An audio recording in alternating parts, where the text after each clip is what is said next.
Dan ini tali pertama yang menghubungkan kita dengan Allah, itu iman. Jadi kalau imannya sudah ada, koneksi bisa dibangun. Anda kalau punya handphone nggak ada sinyal, nggak bisa connect, nggak bisa nyambung, nelpon nggak bisa, kirim pesan susah, mesti ada koneksinya dulu. Buka koneksinya, baru nyambung. Hal yang mengoneksikan kita dengan Allah supaya dapat ala hudam mir rabbihim, dilindungi Allah, dipandu Allah, dibimbing Allah, dijaga Allah. Apa koneksi pertamanya? Iman. Tapi bukan iman biasa, iman yang terus ditingkatkan sampai mendapatkan satu tanda yang disebutkan dalam Al-Quran dan dikuatkan dalam hadis Nabi SAW. Sekarang cek tanda ini. Kalau sudah ada tanda ini dalam diri kita, berarti berbahagialah kita memiliki bagian pertama dari tanda kesuksesan dan kebahagiaan. Bawa ini, tinggal buka amalnya, apapun yang Anda kerjakan, jaminannya langsung dari Allah Subhanahu wa Ta'ala. Ini bukan motivasi ya, saya bukan motivator ya, tapi ini langsung, jangan diragukan, langsung pesan dari Allah sang pencipta kita. Perhatikan, buka Quran surah ke-6 Al-An'am ayat 82. Ini tanda pertamanya. Orang sukses, orang bahagia di 3 alam, dunia, alam kubur sampai akhirat. Tanda pertamanya adalah orang yang mampu mengupgrade imannya sampai dia mendapatkan ciri-ciri berikut. Alladzina amanu wa lam yalbisu imanahum bizulmin ulaika lahumul amnu wa hum muhtadun. Ada ayat ini? Dan orang-orang yang beriman itu, yang imannya benar, dia jaga, dia tata, benar imannya. Perhatikan, ulaika lahumul amnu. Ciri pertamanya, orang yang terus meningkatkan iman, menjaga iman, kelihatan sekali orangnya tenang. Tuh. Secara pribadi tenang. Bahkan ketenangannya digambarkan oleh Nabi SAW dalam hadis yang diriwayatkan oleh Al-Imam Al-Bukhari, dan hadis ini ditempatkan di topik iman. Imam Al-Bukhari menulis kitab namanya Al-Jami' As-Sahih Al-Musnad Al-Mukhtasar min umuri Rasulullah sallallahu alaihi wasallam wa sunanihi wa ayyamihi. Disingkat Sahih Al-Bukhari. Ada 97 topik di dalamnya.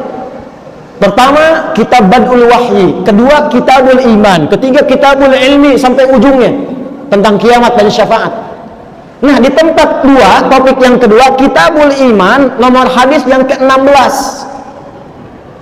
Dan dikuatkan oleh Sunan At-Tirmidzi. Al-Imam At-Tirmidzi menguatkan di kitab sunannya nomor hadis 2624, 2624. Perhatikan kalimatnya. Kata Al-Quran, ulaika lahumul amnu.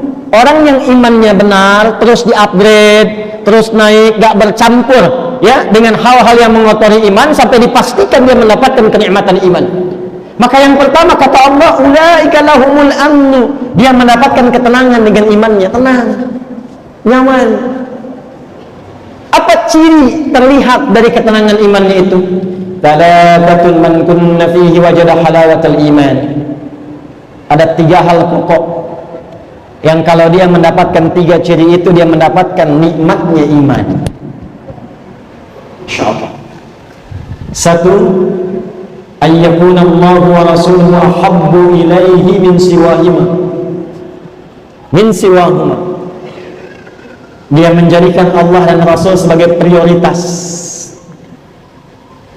Allah dan Rasulnya. Contoh gini, dia mau makan nih, apa makanan yang dibenarkan oleh Allah? Yang halal misalnya, ya ayyuhan nasu kulu mimma fil ardi halalan thayyiban. Maka halal itu membimbing imannya. Karena itu ketika dia mencari yang thayyib, itu imannya disebutkan dulu. Quran surah kedua ayat 172. Ya ayyuhalladzina amanu kulu min thayyibati ma razaqnakum. Begitu dipanggil imannya, dia nggak mikir halal lagi, karena imannya langsung membimbing dia pada yang halal. Di orang yang imannya itu sudah melekat pada dirinya, yang prioritas itu Allah dan Rasul dia. Mau makan, dia nggak pikir yang haram, langsung yang halal. Mana yang halal? Lalu begitu akan makan, dia ingat, dia cari bagaimana Nabi mengajarkan cara makan. Idza quddimat ta'amu khudh biyadika biyaminika ma yalik. Kalau makanan itu dihidangkan, ambil dengan tangan kananmu yang paling dekat denganmu. Samillah, sebut nama Allah, bismillahirrahmanirrahim, makan. Dia praktekkan.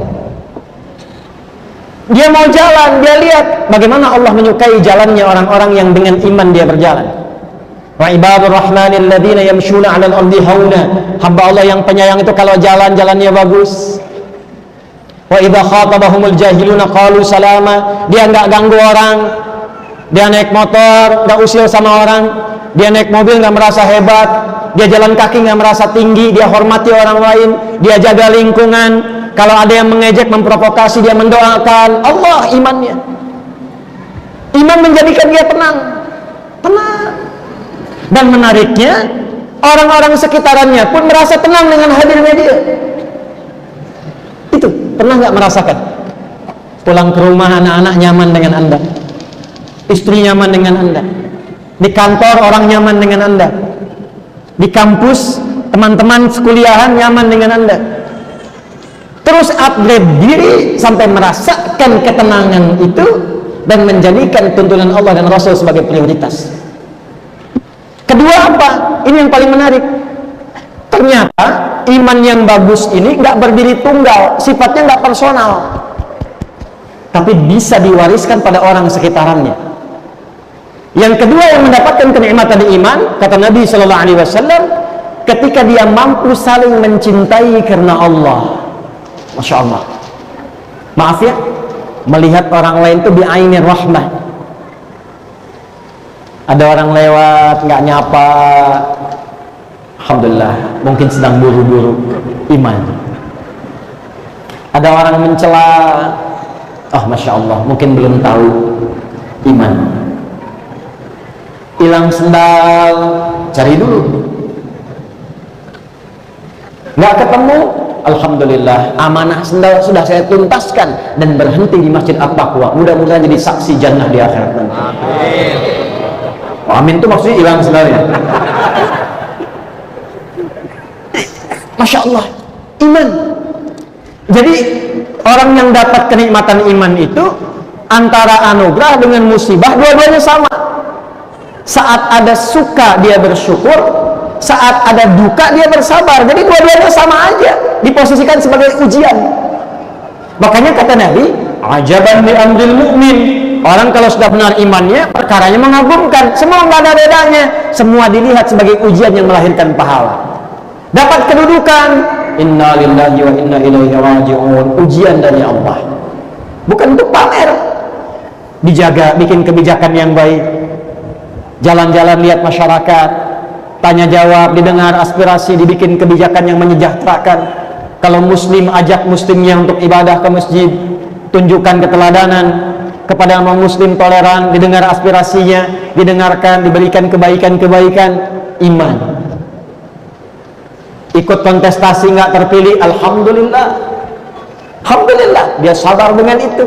Tetap dia berbakti dengan ilmu yang dititipkan oleh Allah kepadanya. Jadi antara suka dengan duka posisinya sama. Saat suka ada syukur, saat duka ada sabar. Semua ujian. Itu ajaban. Yang ketiga, dia konsisten pada kebaikan dan imannya menjaga dia pada keburukan sampai di level nggak suka ketika merasakan atau melihat sesuatu yang tidak baik. Bisa ada tayangan TV misalnya, tayangan nggak bagus, nggak sengaja terlihat, bukan cuma dipalingkan. Apa tayangan seperti ini nggak layak ditonton, ganti aja. Kalau semua channel begini, ganti channelnya sekalian. Iman. Ini orang beriman itu semua yang keluar manfaat.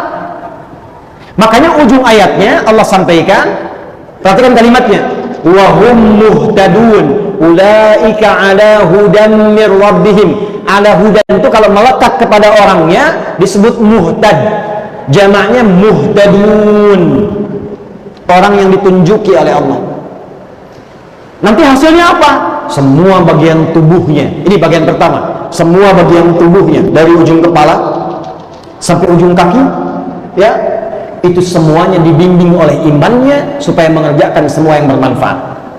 Jadi kalau kita riset dari ujung kepala nih, contoh gini, mata nih ya, mata itu fungsinya melihat. Tapi kalau sudah sampai ke level ini, mengupgrade iman, sehingga merasakan iman itu hadir dalam jiwa, bukan cuma getaran, tapi hadir dalam jiwa. Jadi ada level pemula, itu level getaran, dikonfirmasi oleh suara adzan. Dalilnya Quran surah 8 ayat yang kedua, innamal mu'minuna alladzina idza dzukirallahu wajilat qulubuhum. Orang yang punya iman itu cirinya diantaranya bisa diuji, kalau diperdengarkan nama Allah ada getaran konfirmasi di jiwanya. Karena itu 5 kali dalam sehari diperdengarkan nama Allah, didengar telinga kita. Telinga ini bahasa Arabnya uzun, jamaknya adzan. Adzan itu jamak dari kata uzun, artinya telinga. Maka diperdengarkan 5 kali dalam sehari setiap pergantian waktu. Kalimat pertamanya apa? Allah. Allahu Akbar, Allahu Akbar. Kedengaran, yang dengar telinga, tapi yang konfirmasi hati. Makanya di hati kecil kita mengatakan, membisikkan, cepat, sudah adzan. Pernah nggak merasakan itu? Nah, kalau nggak punya iman, nggak ada getaran itu. Allahu Akbar, Allahu Akbar. Suara apa nih kenceng banget? Kecilin. Nah, ya. Nggak usah marah. Artinya belum ada iman. Belum ada iman. Kalau mengaku beriman baru sampai mulut, belum sampai hati. Ada lagi dalilnya di Quran surah ke-49 ayat 14. Qalatil a'rabu amanna qul lam tu'minu walakin qulu aslamna walamma yadkhulul imanu fi qulubikum. Orang Arab Badui dulu berkata, ya Muhammad sallallahu alaihi wasallam, kami telah beriman. Kata Allah, ya Muhammad, katakan pada mereka, kalian belum beriman yang benar. Baru berislam, ucap syahadat, cuman di lisan imannya, belum sampai ke hati. Makanya nggak ada konfirmasi. Jadi kalau Anda dengar azan Allahu Akbar, Allahu Akbar, ada yang protes, apaan sih ini? Anda nggak beriman? Saya beriman kok, tapi nggak gini juga misalnya kan? Ini berarti yang dimaksud Quran surah Al-Hujurat ayat 14. Doakan, bukan dicela, didoakan dan ditunjukkan kepada kebenaran. Anda kalau di bandara dengar suara ribut nggak protes, kenapa ketika dengar azan Anda harus protes demikian? Di bandara kan tiap waktu attention please, maklumat ya. Mohon perhatian. Setiap waktu tuh nggak ada yang protes, berisik enggak kan? Ya. Kenapa yang mendengarkan kita, mendekatkan kita kepada Allah, mengonfirmasi iman kita, katanya beriman. Kalau yang belum beriman jangan disoal, didoakan. Ini yang mengaku beriman menyoal. Itu yang patut digarisbawahi. Itu konfirmasi dasar. Nanti kalau sudah melekat menjadi yu'minun, orangnya mukmin, jamaknya mukminun, maka imannya bukan hanya jadi getaran, tapi jadi sinyal yang membimbing semua bagian tubuh. Maka ketika mata akan melihat, Allah memerintahkan pada imannya, bimbing matanya. Quran surah ke-24, surah Cahaya, An-Nur, ayat 30 untuk laki-laki, 31 untuk perempuan. Qul mu'minin, imannya dulu, yaghuddu min absarihim. Katakan pada pria-pria yang merasa sudah mukminin, punya iman, mengupgrade imannya, yaghuddu min absarihim, bimbing pandangannya, lihat yang baik. Yang tak baik menurut imannya palingkan. Makanya mata ini ketika melihat objeknya netral semua, apapun yang dilihat. Tapi yang membedakan nanti iman. Ini gambar gak bagus, nih kata imannya. Kalau akal itu cuma mencerna, akal itu cuma merumuskan. Iman itu memberikan nilai pada pencernaan akal. Diperintah akal, rumuskan itu nggak benar. Kalau nggak punya iman dianggap benar aja. Makanya saya kemarin di Amerika, saya nggak lihat ya, dengar cerita aja gitu. Ya, yang aurat tampak gambar biasa, yang sana sini, alhamdulillah Ustaz datangin musim dingin. Kalau musim panas, di sini katanya terbuka semua. Dalam hati Ustaz emang lihat gitu. Ya. Tapi kita lihat ya, gambarannya apa? Itu dianggap biasa karena nggak ada iman. Menurut akalnya itu pakaian terhormat. Menurut akalnya itu biasa. Menurut iman itu nggak biasa, mengumbar syahwat, bisa memancing maksiat, bisa menjadikan perilaku yang tidak normal nantinya. Sedangkan manusia itu makhluk terhormat, diciptakannya itu dengan mulia. Quran surah 17 ayat 70, walaqad karramna bani Adam, kami telah muliakan, kata Allah, dengan keagunganku semua anak cucu Adam. Makanya Allah jaga supaya semua bagian tubuhnya mulia, dipakein pakaian supaya mulia, dibedakan dengan binatang, dijaga supaya lisannya tidak bertutur yang tidak mulia, dijaga supaya tangannya tidak bertindak yang tidak mulia, dijaga supaya pandangannya tidak menatap yang tidak mulia, dijaga untuk kemuliaan. Makanya muncul hukum haram. Haram itu seakar dengan kata hurmah, hormat. Kenapa muncul haram? Menjaga kehormatan supaya tidak hilang martabat kita di hadapan Allah Subhanahu wa taala. Sebab kalau sudah maksiat, kehormatannya runtuh. Coba diviralkan. Ini ada anggota dewan fulan, hobinya nonton film porno misalnya. Terus viral, kehormatan Anda runtuh. Ada orang mencela, ini ustadz senangnya mencela, yang didapat bukan ilmunya, aibnya yang menyebar, kehormatan Anda runtuh. Makanya turun iman membimbing tubuh kita, menjaga kita menjadi terhormat, dan muncul hukum haram bukan ingin menyulitkan, tapi menjaga kehormatan. Kullil mu'minin, katakan bagi yang punya iman, yaghuddu min absarihim ghaddul basar. Imannya yang membimbing nanti. Ini gak bagus, palingkan. Ini mengundang syahwat, jangan pertahankan, alihkan. Ini merusak pikiran, jauhkan. Saya punya kawan, dia sekarang kuliah di Kanada. Teman sekamar saya di pesantren, spesialisasi di bidang neurologi. Jadi kajiannya itu mengkaji saraf yang menyambungkan ke otak. Di antara risetnya tentang gambar-gambar pornografi, ternyata itu lebih berbahaya dari narkoba, candu. Hati-hati itu. Pornografi itu lebih berbahaya daripada narkoba dan langkah tangga pertama menuju LGBT. Hati-hati itu. Jadi kalau ada orang, bukan kita ya, misal nih, terbawa arus lihat gambar yang tak layak, itu jadi candu, langsung nyangkut di memorinya, dijaga oleh setan. Makanya kalau Anda pernah dengar riwayat, kalau melihat sesuatu yang tak pantas, sekali aja, cepat palingkan. Sekali itu bukan begini sampai kedip ya, karena ada salah paham tuh hadisnya. Kan sekali sama belum kedip begini. Astagfirullah, bukan begini. Cepat palingkan. Ya, selanjutnya setan. Sebab sekali melihat, nyangkut nanti di memori kita tuh. Dan setan bermain di situ. Itu Masya Allah bisa lebih cepat hafal dan ingat sampai bayangannya dibandingkan dengan mushaf yang kita baca tiap hari. Dan bisa merusak. Nah itu yang dijaga oleh Islam. Iman kita menjaga, palingkan supaya tidak merusak. Sebelum jadi perilaku, ada pornografi, ada porno aksi. Beda. Pornografi dalam konteks apa? Interaksinya pandangan, pendengaran, kata-kata. Kalau sudah porno aksi dilakukan, nah itu pengantar pada keburukan. Iman datang membimbing supaya kita tetap dalam kemuliaan. Imannya dulu. Perempuan sama ayat 31-nya. Wa kullil mu'minati yaghuddna min absarihin. Dari mata turun ke mulut dulu, baru ke hati.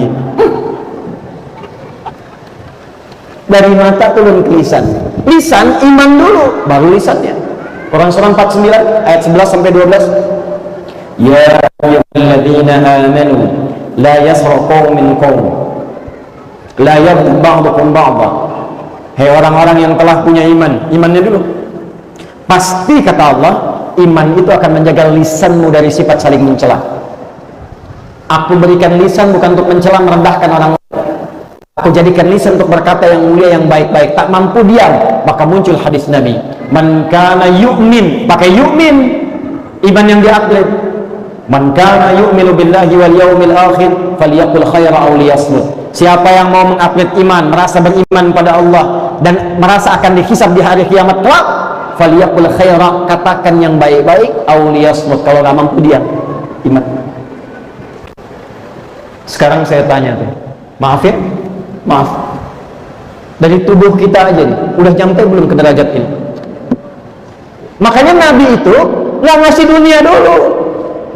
Apa anda kira Abdurrahman bin Auf langsung kaya ketika masuk Islam? Tidak. Utsman langsung kaya? Tidak. Ali langsung pintar? Tidak. Abu Hurairah langsung hebat? Tidak. Bilal langsung kuat? Tidak. Yang ditata itu hatinya dulu. Karakternya dulu, karakter moralnya dulu, pribadinya dulu. Lewat iman ini, pendidikan iman. Makanya mereka menjadi tangguh. Dan iman itu dipertahankannya luar biasa. Bilal diseret, diikat dalam batu besar, di tempat yang terbentang luas. Ya, di lapangan, diikat di atas batu, yang batunya dipanasin dulu, musim panas loh. Nggak seperti panas di sini, masih ada uapnya. Uap kering. Kalau pernah ke Mekah musim panas, terasa tuh panasnya. Lihat gunung-gunung di Sahara itu, dipanasin batunya, ditarik, diikat di atas batu, dicambuk. Irtad, murtad kamu, keluar dari iman. Irtad, apa jawabannya? Enteng aja. Ahad, irtad, ahad, irtad, ahad. Gimana tuh bisa pertahankan itu? Makanya sahabat sebelum sukses, sebelum bahagia, menyukseskan dirinya dulu dengan imannya. Mereka menjadi pribadi yang sangat tangguh. Abdurrahman bin Auf itu menukar dunianya untuk imannya. Kata orang-orang Quraisy, kalau kamu beriman pada Muhammad, ingin ikut hijrah, kami ambil semua hartamu, silahkan ikut ke Madinah sana, ke Yathrib sana, cuman bawa pakaian aja, jalan kaki. Dipertahankan, nggak apa-apa, saya berangkat. Iman. Sehingga yang terjadi apa? Kalau punya kedudukan jujur, disiplin, sabar, baik. Kalau punya harta, dermawan. Kalau punya ilmu, luas ilmunya, berbagi dalam kebaikan, ikhlas menyampaikannya. Itu yang dibutuhkan tuh itu sekarang. Nah sekarang jangan jauh-jauh dulu. Anda pengen kaya, menata harta, menata diri aja belum sanggup, pengen kaya. Alih-alih maslahat, jadi maksiat nantinya. Belum sanggup menata diri, begitu diberikan harta, datangnya ke tempat maksiat, dipakai maksiat, kumpulnya dengan orang-orang perbuat maksiat, dikerjakan di tempat yang tidak disukai oleh Allah dan Rasulnya. Makanya sebelum sampai dapat amanah harta, kedudukan, ilmu, apa yang dilakukan? Perbaiki diri dulu, supaya memandangnya yang baik, mendengarnya yang baik, berucap yang baik, berjalan ke tempat yang baik. Begitu dititipkan kedudukan, andanya sudah baik, maka kedudukan itu ditempatkan pada tempat yang baik. Ya, jadi kadang-kadang kalau Anda bekerja belum dapat sesuatu, jangan langsung disimpulkan. Jangan langsung disimpulkan. Boleh jadi Allah menginginkan kita baik dulu, lalu semua hasil ikhtiar kita akan dirapel semuanya, diberikan dalam akumulasi bentuk yang lebih besar. Kadang-kadang kita nggak sadar. Usaha sebulan nih, nggak dapat nih. Tapi begitu di hari yang ke-30, dapatnya lebih banyak dari biasanya. Itu bukan dapat lebih banyak, itu akumulasi keringat Anda selama 29 hari. Tiba-tiba Anda nggak nyari, teman datang nawarin proyek. Itu ikhtiar Anda selama 29 hari. Tapi selama 29 hari itu Anda dididik oleh Allah bersabar, dididik tawakal, dididik yakin, dididik dekat dengan Allah, dididik husnudzan. Itu yang mahal sekali teman-teman. Makanya di Eropa, di Amerika, di Jepang, Asia-Asia yang maju, itu mereka sampai bikin divisi khusus meningkatkan karakter ini. Kajian, dikaji, bikin pelatihan, dikirim untuk berlatih ini aja. Kita dapat ayatnya langsung dari Allah, kurikulumnya dikirimkan lewat Rasulullah, kurang apa lagi. Makanya aneh kalau ada orang beriman gak baik, itu aneh, gak mungkin itu. Makanya Masya Allah, punya suami beriman baik, istri beriman baik, teman beriman baik. Ini bagian pertamanya. Jadi kalau ingin mengecek apakah sudah sampai pada derajat yu'minun, jangan tunjuk orang lain, tunjuk diri pribadi dulu. Sudah belum merubah diri kita menjadi lebih baik, ujung kepala sampai ujung kaki.